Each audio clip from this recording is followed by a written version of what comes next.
امام جعفر صادق علیہ السلام نے فرمایا کہ جب حضور اکرم صلی اللہ علیہ وآلہ وسلم کا اس دنیا سے انتقال ہوا تو آپ کے بعد تمام لوگوں سے زیادہ حضرت علی علیہ السلام رسول خدا سے الوہیت رکھتے تھے،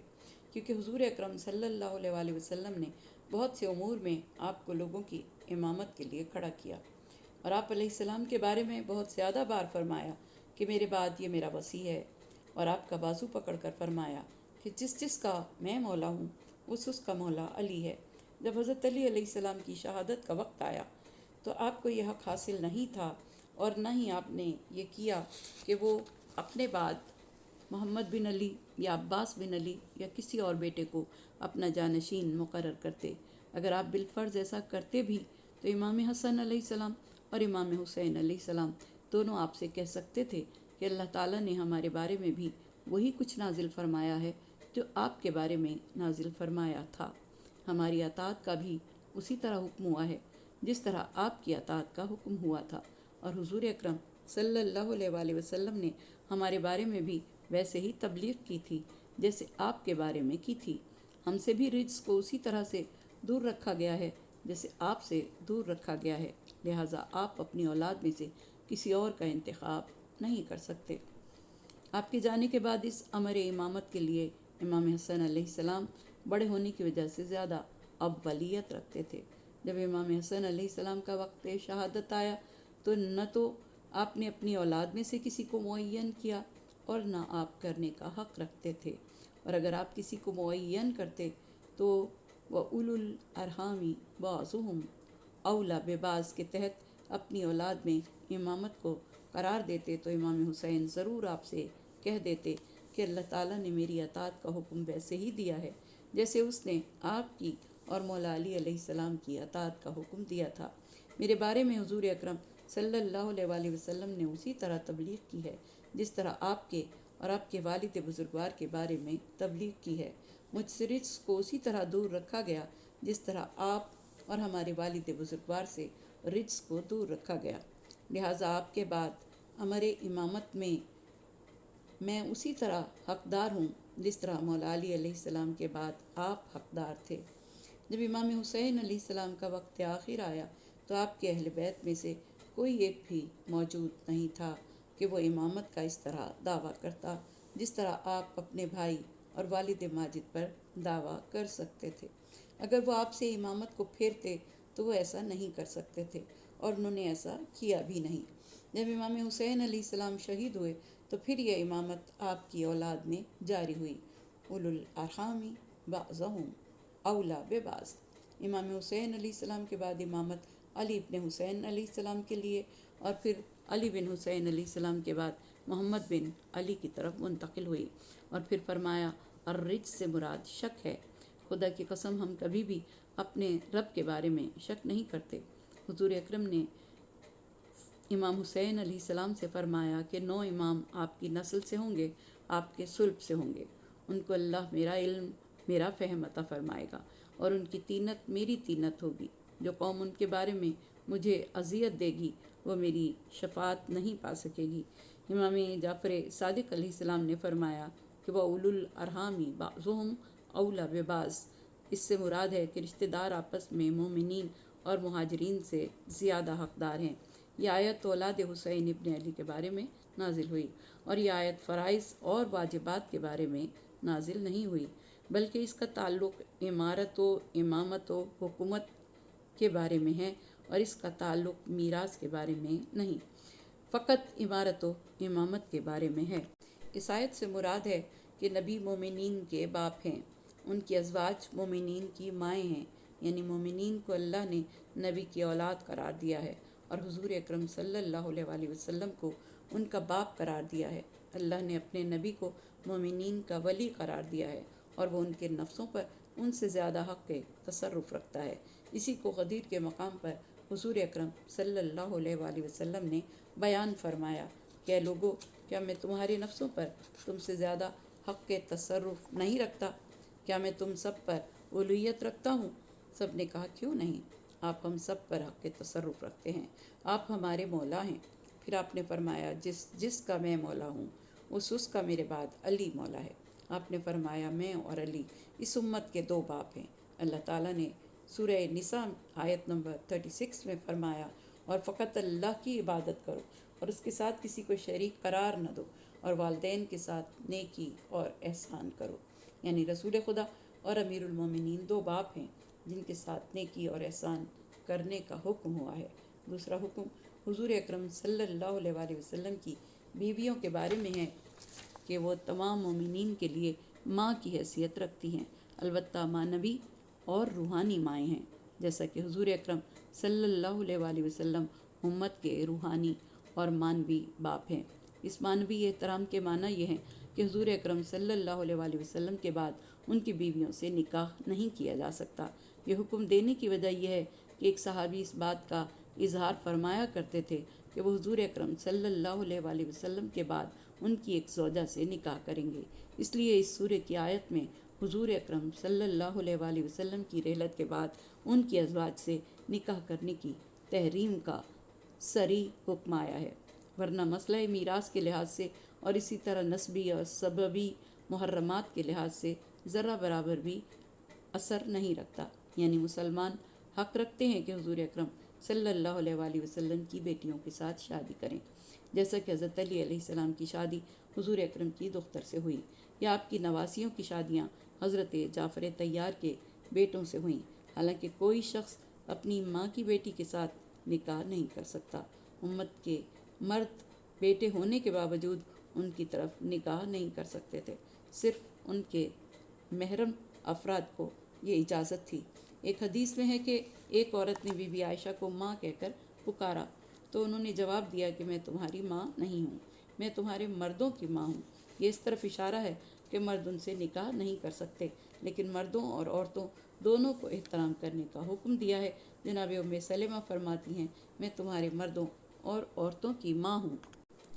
امام قائم سے اس طلاق کا مفہوم پوچھا گیا جس کا حکم رسول اللہ صلی اللہ علیہ وآلہ وسلم نے امیر المومنین کے سپرد کیا تھا۔ امام نے فرمایا کہ اللہ تبارک و تعالیٰ نے نبی کی بیویوں کی عظمت اور ان کی شان بیان فرمائی ہے اور انہیں ماؤں کے شرف سے نوازا ہے۔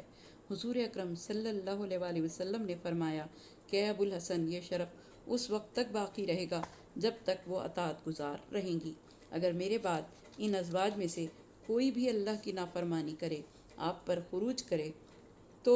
آپ ازواج میں سے اسے آزاد کر دیں اور امہات کا جو شرف انہیں حاصل ہے اس شرف سے انہیں ہٹا دیں، اور مومنین کی ماں کا جو شرف حاصل ہے اسے ختم کر دیں، اور کتاب اللہ کی روح سے قرابت دار آپس میں ایک دوسرے سے زیادہ حق رکھتے ہیں، مگر یہ کہ تم اپنے دوستوں پر احسان کرنا چاہو تو وصیت کی بنیاد پر۔ کتاب اللہ سے مراد تحریری حکم کی روح سے یہ آیت امامت کے بارے میں نازل ہوئی۔ حضرت علی علیہ السلام اور تیسرے بزرگ کا اپنے غلام کے بارے میں اختلاف ہوا جو مر گیا تھا، کہ اس کا کوئی پدری وارث موجود نہیں تھا کہ وہ اس کا وارث بن سکے، اور اس کے رشتہ دار تھے لیکن وہ وارث نہیں تھے۔ حضرت علی علیہ السلام نے فرمایا کہ اس مرنے والے کی میراث اس کے رشتہ داروں کو ملے گی، اور آپ نے اس آیت کی تلاوت فرمائی، اولو الارحام بعضهم اولی ببعض۔ لیکن حضرت عثمان نے کہا کہ یہ مال میراث میرے بیت المال میں جمع ہوگا، یہ مال میراث بیت المال میں جمع ہوگا۔ امام علی نقی علیہ السلام نے ایک مرد کے بارے میں فرمایا جو مر گیا تھا اور اس کے وارث اس کی 2 خالائیں اور غلام تھے۔ آپ نے اس آیت کے تحت فرمایا، میراث اس مرنے والے کی دونوں خالاؤں کی ہے،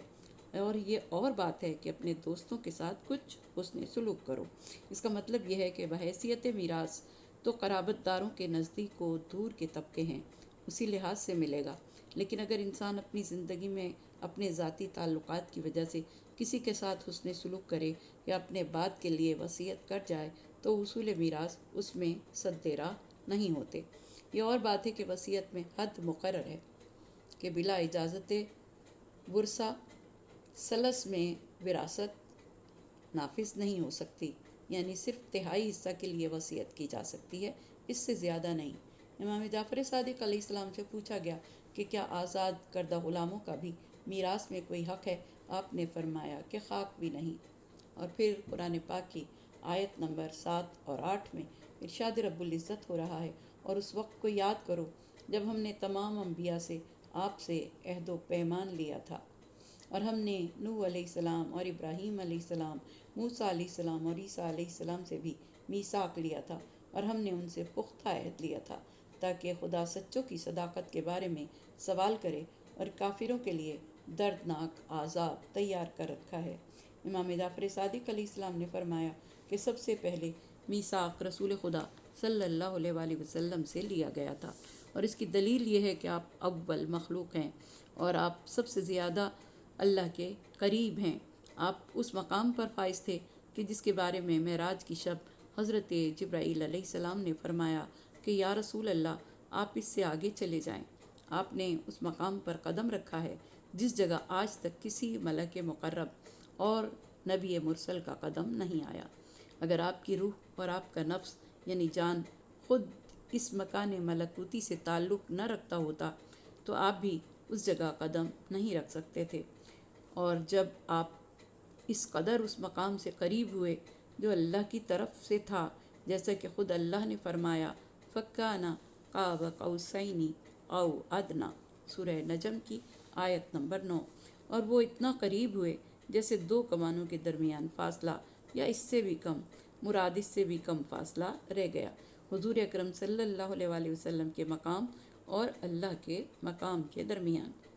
اس مقام سے حضور اکرم صلی اللہ علیہ وآلہ وسلم کی عظمت و بزرگی کا مقام مراد ہے، نہ کہ یہ مراد ہے کہ وہ ذات کسی مقام پر محدود کی جا سکتی ہے۔ جب اس کی طرف سے امر و فرمان خدا صادر ہوا تو وہ امر و فرمان آپ کے اولیاء اور اوصیاء پر واقع ہوا۔ حضرت امام جعفر صادق علیہ السلام فرماتے ہیں کہ وہ عہد و پیمان جو سب مخلوق سے لیا گیا، وہ اللہ کی ربوبیت، اس کی وحدانیت، رسول خدا کی نبوت، امیر المومنین علیہ السلام اور ائمہ خدا کی امامت کا عہد و پیمان تھا۔ بس اللہ تعالیٰ نے اپنے عالم زر میں فرمایا کہ کیا میں تمہارا رب اور محمد تمہارا نبی اور علی تمہارا امام اور ائمہ خدا تمہارے ائمہ نہیں ہیں؟ تو سب نے کہا کہ کیوں نہیں؟ بس اللہ تعالیٰ نے فرمایا کہ تم اس طرح کہو کہ ہم گواہی دیتے ہیں، تاکہ تم قیامت کے دن یہ نہ کہہ سکو کہ ہم اس عہد و پیمان سے غافل تھے۔ سب سے پہلے انبیاء سے عہد و پیمان لیا گیا، وہ اللہ کی ربوبیت اور وحدانیت کا تھا۔ اسی کو اللہ تعالیٰ کا یہ قول بیان کر رہا ہے، وَإِذْ أَخَذْنَا مِنَ النَّبِيِّينَ مِيثَاقَهُمْ۔ سب سے پہلے اللہ نے تمام انبیاء کا ذکر کیا ہے، پھر ان میں سے جو افضل تھے ان کے ناموں کو الگ سے ذکر کیا ہے، اور فرمایا من کا، اے محمد آپ سے عہد لیا، اور ان انبیاء میں بھی سب سے پہلے رسول خدا صلی اللہ علیہ وآلہ وسلم کا ذکر کیا کیونکہ آپ سب سے افضل ہیں، اور پھر فرمایا من نوح و ابراہیم و موسیٰ و عیسیٰ ابن مریم، یہ 5 تمام انبیاء سے افضل ہیں، اور ان میں سے رسول خدا صلی اللہ علیہ وآلہ وسلم سب سے افضل ہیں۔ اور اپنی ربوبیت کا عہد لینے کے لیے پھر انبیاء سے رسول خدا صلی اللہ علیہ وآلہ وسلم کی رسالت پر ایمان لانے اور حضرت علی علیہ السلام کی مدد کرنے کا عہد لیا کہ وہ رسول خدا صلی اللہ علیہ وآلہ وسلم پر ایمان لائیں اور امیر المومنین علیہ السلام کی مدد کریں۔ اور اس کو یوں بیان کیا ہے سورہ آل عمران میں کہ اس وقت کو یاد کرو جب خدا نے پیغمبروں اور ان کے پیروکاروں سے پختہ عہد و پیمان لیا کہ جس وقت میں تمہیں کتاب و حکمت دوں اور پھر تمہاری طرف ایک پیغمبر آئے تو اس چیز کی تصدیق کرے گا جو تمہارے ساتھ ہے، تو اس پر ایمان لے آنا اور اس کی نصرت بھی کرنا۔ اور خدا نے ان سے کہا کیا تم نے اس کا اقرار کر لیا ہے اور اس پر پختہ عہد و پیمان باندھ لیا ہے؟ تو ان سے فرمایا اس مقدس عہد و پیمان پر گواہ رہو، میں بھی تمہارے ساتھ گواہ ہوں۔ وَمِن کا وَمِن نوحم میں من کا سے پہلے واو زائدہ سے مراد ہے کہ اللہ تعالیٰ نے انبیاء سے اپنے نبی صلی اللہ علیہ وآلہ وسلم اور ائمہ کے لیے عہد لیا، اور پھر رسول خدا سے بھی انبیاء کے بارے میں عہد لیا کہ آپ سب کی تصدیق کریں گے۔ نبوت اور رسالت بہت بھاری اور سنگین ذمہ داری ہے۔ جب انبیاء کو اولی بالتصرف بنایا جاتا ہے تو ان کو وسیع تر اختیارات دیے جاتے ہیں۔ حق کے بعد فرائض کی ذمہ داری ہے، گویا انبیاء پر بھاری ذمہ داریاں ہیں، اور ان ذمہ داریوں کا سخت عہد و پیمان لیا جاتا ہے، اور تمام انبیاء سے یہ عہد لیا جاتا ہے۔ تمام انبیاء سے یہ عہد لیا گیا کہ امت کو توحید کی دعوت دیں، اس کے بعد تبلیغ و رسالت کی ادائیگی اور لوگوں کی ہدایت کریں۔ اس کے علاوہ ہر نبی اس مسئلے میں بھی پابند تھا کہ پرانے والے نبی کی تائید کرے، تاکہ خدا سچوں کی صداقت کے بارے میں سوال کرے، اور کافروں کے لیے دردناک عذاب تیار کر رکھا ہے۔ صادقین یعنی سچوں سے قیامت میں سوال ہوگا۔ جو ذمہ داریاں سچوں پر عائد تھیں ان کا سوال و جواب ہوگا۔